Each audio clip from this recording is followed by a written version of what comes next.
Selamat datang saudara-saudari, kita mau bersambung mengenai Roh Kudus. Ya. Roh Kudus adalah diberi oleh Tuhan untuk layanan. Okey, layanan di dunia ini. Ya. Kita tahu Roh Kudus mendampingi kita dan dia tinggal di dalam hati kita.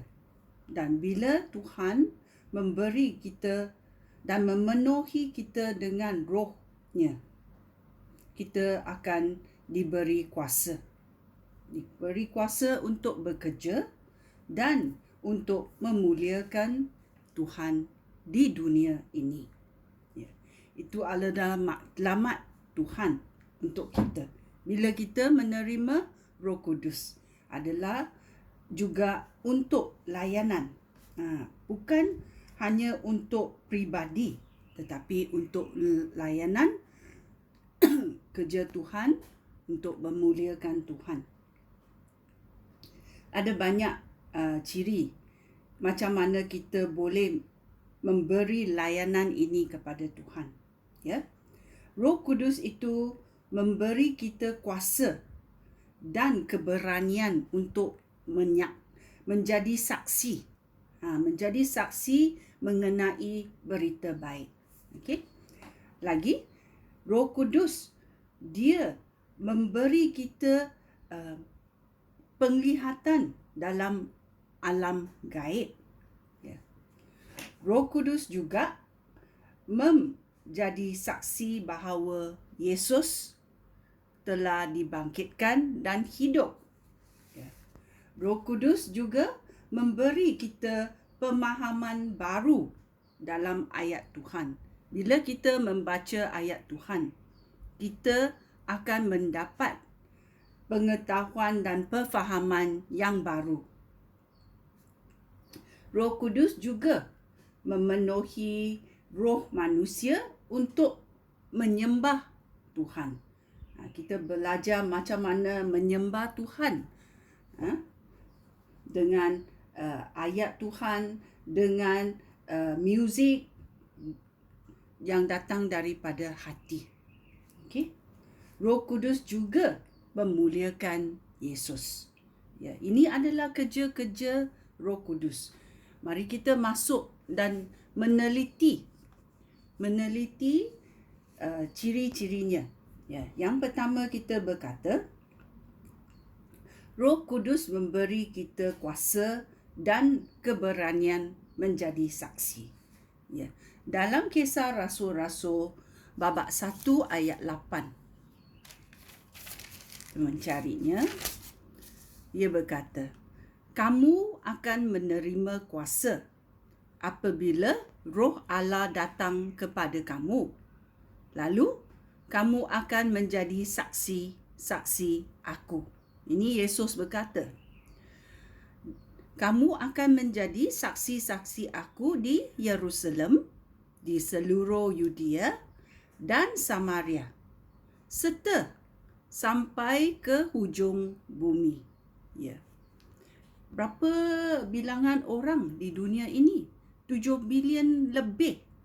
Dan apa Roh Yesus berkata?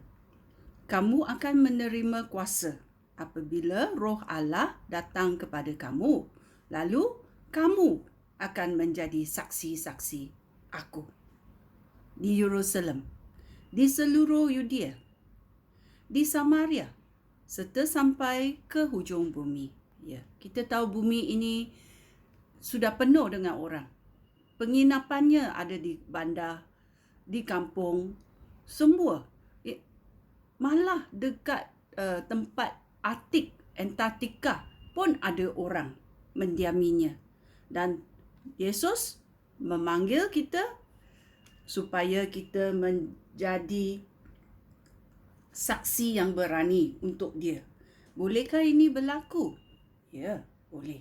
Mari kita juga mendengar Kisah Rasul-Rasul babak 2 ayat 14 sampai ayat 40 panjangnya. Ya. Mari kita mendengarnya. Khotbah Petrus. Ya. Lalu Petrus berdiri bersama-sama 11 orang rasul yang lain. Dengan suara lantang, dia mula berkata kepada mereka, "Saudara-saudara orang Yahudi dan semua orang yang tinggal di Yerusalem, dengarlah baik-baik dan benarkan saya menjelaskan hal ini. Semua orang ini tidak mabuk seperti yang saudara-saudara sangka. Kerana kini baru pukul 9 pagi. Ya. Orang-orang ini diberi pembahasan lidah daripada Roh Kudus. Itulah khotbah Petrus mengatakan bahawa orang yang mengucap bahasa lidah ini bukan mabuk seperti saudara-saudara sangka. Kerana kini baru pukul 9 pagi. Tetapi hal ini sudah diberitakan oleh Allah melalui Nabi Yoel. Ya, dalam Perjanjian Lama, Nabi Yoel pernah mengatakan, Allah berfirman, inilah akan berlaku pada akhir zaman. Aku akan mencurahkan roh aku ke atas semua orang. Anak-anak lelaki dan anak perempuan kamu akan memberitakan hal-hal yang aku beritahu kepada mereka. Ya. Mereka mengucap apa yang diberitahu oleh Tuhan Roh Kudus. Ya. Seperti yang Yesus berkata, saya bertutur hanya bila saya mendengar apa yang Bapa saya di syurga mengatakan. Ya. Sekarang dia berkata, ya, anak-anak lelaki dan perempuan kamu akan memberitakan hal-hal yang aku beritahukan kepada mereka. Orang muda kamu akan melihat hal-hal yang aku perlihatkan kepada mereka. Ya. Ini Tuhan mengizinkan mereka melihat. Orang tua kamu akan mendapat mimpi yang aku berikan kepada mereka. Ya, mimpi juga datang daripada Tuhan. Ya. 8 ayat berikutnya, bahkan ke atas hamba-hamba aku, baik lelaki maupun perempuan, akan aku curahkan roh aku pada masa itu. Dan mereka akan memberitakan hal-hal yang aku beritahukan mereka. Ya. Hanya hal-hal yang diberitahu oleh Tuhan kepada mereka, mereka menuturkan. Aku akan melakukan mujizat di atas sana, di langit, dan keajaiban di bawah sini, di bumi. Kelak akan ada darah, ada api, dan ada asap tebal. Matahari akan menjadi gelap dan bulan menjadi merah seperti darah sebelum hari Tuhan. Hari yang besar dan mulia itu datang. Pada masa itu, sesiapa yang berseru kepada Tuhan akan diselamatkan. Saudara-saudara orang Israel, dengarlah kata-kata saya ini. Yesus orang Nazaret itu sudah diberikan tugas oleh Allah. Hal ini dinyatakan kepada saudara semua dengan mujizat dan keajaiban yang dilakukan oleh Allah melalui dia. Saudara-saudara mengetahui hal itu kerana semua peristiwa itu berlaku di kalangan saudara, sesuai dengan rancangannya sendiri. Allah sudah menentukan bahawa Yesus akan diserahkan kepada saudara-saudara. Saudara semua membunuh dia ketika menyebabkan orang berdosa menyalibkan dia. Tetapi Allah sudah membangkitkan Yesus daripada kematian. Allah membebaskan Yesus daripada derita kematian kerana tidak mungkin dia dikuasai terus oleh kematian. Daud pernah berkata kepada Yesus, "Aku sentiasa melihat Engkau, Tuhan, di hadapan aku. Engkau mendampingi aku sehingga tiada apa pun dapat menyusahkan aku. Oleh itu, aku bersuka cita dan bergembira ketika berkata-kata, walaupun aku hanya manusia. Tetapi aku tetap berharap kepada kamu kerana Engkau tidak akan meninggalkan aku di dunia orang mati." Ya. Engkau tidak akan membiarkan tubuh hamba kamu yang setia itu hancur. Engkau sudah menunjukkan jalan yang menuju ke hidup sejati dan aku bersukacita kerana Engkau menyertai aku. Saudara-saudara, saya harus berkata dengan jelas tentang nenek moyang kita, Daud. Dia sudah meninggal dan dikuburkan, dan kuburnya masih ada antara kita sehingga sekarang. Allah bersumpah bahawa dia akan melantik salah seorang keturunan Daud menjadi raja.